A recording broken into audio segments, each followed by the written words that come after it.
दवाई का नाम है ग्रेविटी एज मेडिसिन। ये सबसे फास्ट काम करती है। इमरजेंसी मतलब इमीडिएट काम करना चाहिए, तो वो इमरजेंसी मेडिसिन है, वेरी वेरी फास्ट।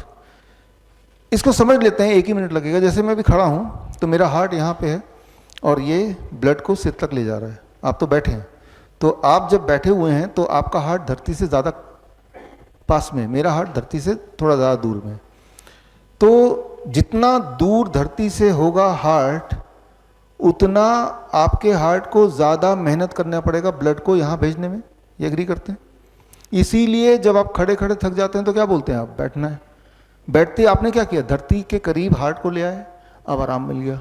कई बार लोग बैठे बैठे थक जाते हैं तो क्या बोलते हैं? लेटना है। तो जब लेटते हैं तो आपके सारे ऑर्गन एक ही लेवल पे आ गए।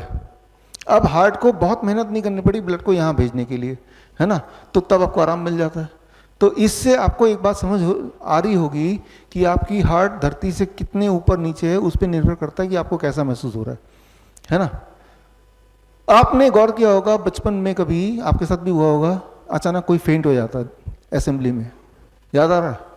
बच्चा खड़े खड़े गिर गया, और जब गिर गया तो उसको उठा के ले जाते हैं, वो लिटा देते हैं कहीं पे, वो गिरा ही हुआ तो लेटा ही रहेगा, और उसके बाद उसको पानी छिड़कते हैं, कोई हवा करता है, कोई कुछ मंत्र पढ़ता है, कुछ मिनट में वो ठीक से खड़ा हो जाता है ना? फिर जो जिसने पानी छिड़का बोलेगा पानी की वजह से हो गया, ठीक हो गया। वो जिसने मंत्र पढ़ा था, मैंने मंत्र पढ़ा तो ठीक हो गया, किसी ने हवा किया होगा तो ठीक हो गया।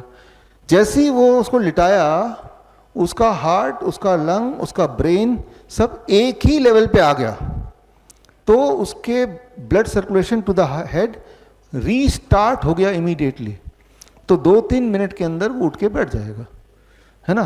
तो ये जो गिर गया वो, दैट इज ए मेडिसिन। वो जो पॉस्चर है गिरने का, दैट इज ए मेडिसिन।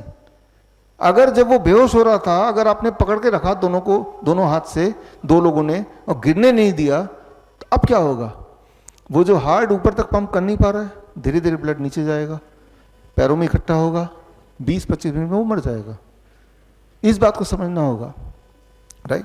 कि जब हम खड़े हैं, ग्रेविटी ब्लड को नीचे खींच रही है, हार्ट ब्लड को ऊपर ले जा रहा है, ये दोनों के बीच में बैलेंस है। इस बैलेंस की वजह से हम जिंदा हैं।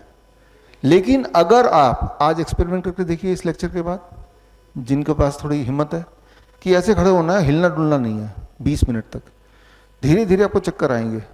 आप देख रहे हैं मैं हिल डुल रहा हूँ, बातचीत कर रहा हूँ, कभी इधर जा रहा हूँ, कभी उधर जा रहा हूँ। अगर मैंने ये डिसाइड किया, जैसे होता नहीं है परेड में होता है कि सावधान, ऐसे ही खड़े रहते हैं।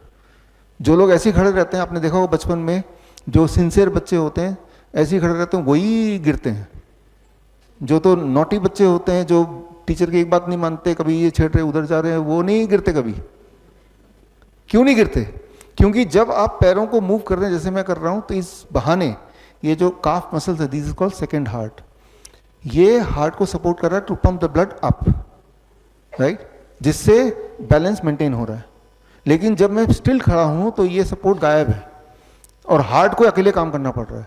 धीरे धीरे धीरे धीरे विद इन फ्यू मिनट्स आपका हार्ट कमजोर पड़ने लगेगा। ग्रेविटी ब्लड को नीचे ज़्यादा ताकत से खींचेगी, यहाँ ब्लड सप्लाई कम हो जाएगा, यहाँ ब्लड सप्लाई ज़्यादा हो जाएगा। अब चक्कर आएंगे और गिर जाएंगे, और गिरते ही इक्वेशन चेंज, सब एक ही लेवल पे आ गया।